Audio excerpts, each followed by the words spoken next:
right? I know when the manipulation is going to take place. I know when the expansion to another pool of liquidity is going to occur.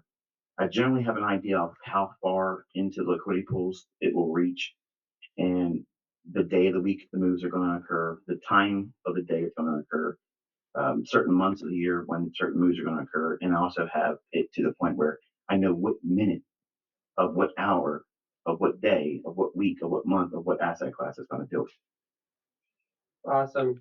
And I know you said you don't dabble in crypto, but I know you've made a few videos on Bitcoin.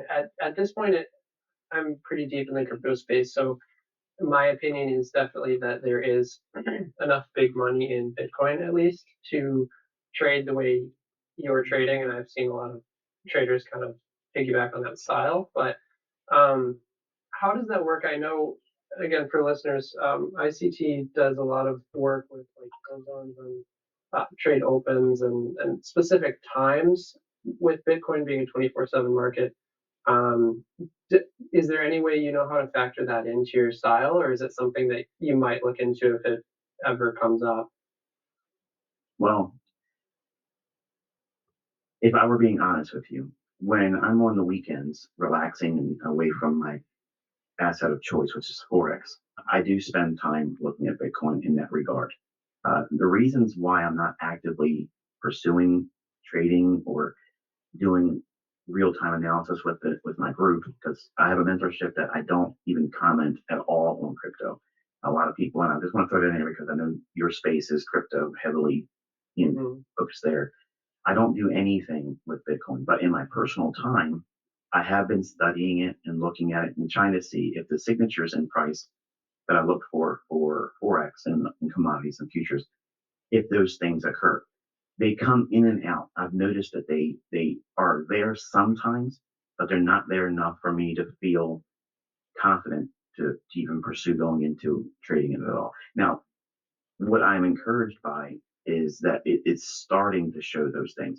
So when you say there's big money in it, okay, granted, there's big money in it, but that big money hasn't really gained control over it, and they will, whether your community is the crypto space, believe it or not. Yeah. Big money controls everything, Hmm. and if this is going to stick around for a while, they will absolutely own this too. And whether it's deregulated, if it's non-fiat, whatever they want to call it, the reasons why this world is greedy. It's ran by money, greed, and it's always going to be the elite that tries to seize control over it. Otherwise, they'll kill it. So my studies are looking at when these signatures become routine, like they are in Forex and then like they are with futures.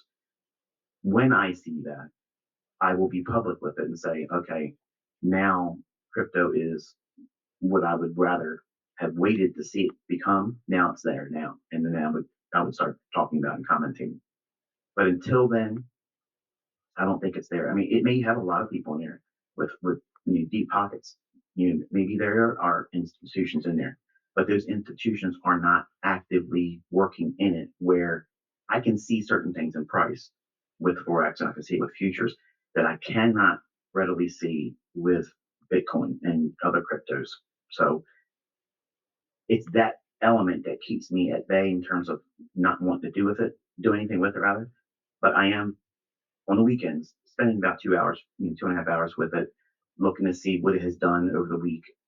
If there's any increase in terms of its symmetry, and I don't see it right now. Once in a while, it'll come in, and then it'll like peter out. It's not there anymore. So that's about as far as I can say. As far as what my visibility is on it at the moment. Sure, and I can appreciate that for sure. What you're saying kind of like, Because if we have a probability of 90% of a specific perception on price action being wrong, then that's really high odds. And it just so happens that my strike rate generally is around 90% because I'm doing everything opposite to what the public is doing. From the highest macro point of view, which is following the commercial traders at the highest high and the lowest low, what are they doing? Because they're going to top the market and they're going to bottom the market.